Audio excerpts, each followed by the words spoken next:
बिस्मिल्लाहिर्रहमानिर्रहीम। अस्सलाम वालेकुम। सुप्रीम कोर्ट का एक मुख्तसर फैसला आपसे शेयर कर रहा हूँ। दो जजेस हैं, जस्टिस शाहिद वहीद और जस्टिस मुसर्रत हिलाली, जिन्होंने ये फैसला दिया। सबसे पहले आते हैं कि इस केस के फैक्ट्स क्या हैं।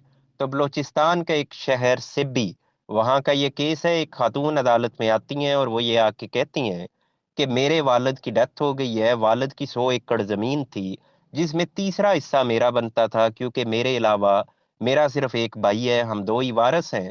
तीसरे हिस्से की मैं मालिक थी, लेकिन मुझे जायदाद में कुछ भी हिस्सा नहीं मिला। अब अदालत में जब ट्रायल कोर्ट में ये केस चलता है, तो भाई आके इसमें अपना वर्जन ये रिकॉर्ड कराता है कि मेरे वालिद ने ये तमाम प्रॉपर्टी मुझे गिफ्ट कर दी थी, जुबानी गिफ्ट की थी। इसलिए इस प्रॉपर्टी का अकेला मालिक मैं ही हूँ, लिहाजा जो इंतकाल दर्ज हुआ उसमें सारी जायदाद ये मुझे मिली है।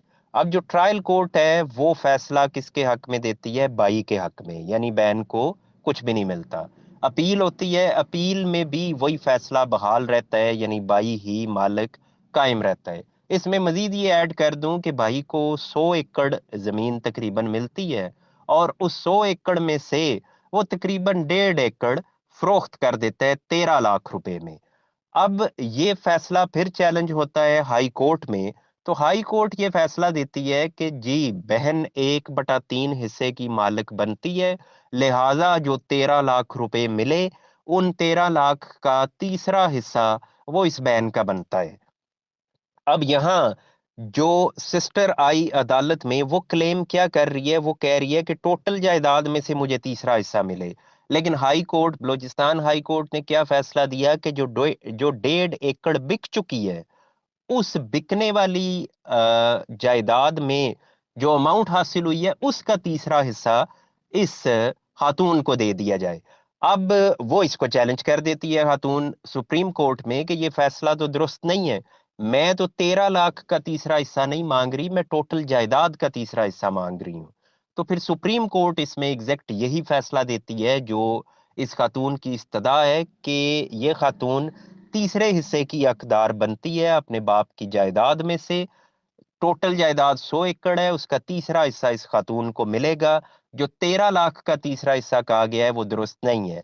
इसमें अदालत मजीद ये पॉइंट वाजे करती है कि जो इंतकाल दर्ज हुआ, जिसमें सारी जायदाद बेटे को दे दी गई, उस इंतकाल को जब देखा जाए तो उसकी तहरीर ये बताती है कि उसमें ये लिखा जा रहा है कि ये शख्स मर गया और इसके वारसान में सिर्फ ये एक बेटा है, इसके अलावा कोई और नहीं है।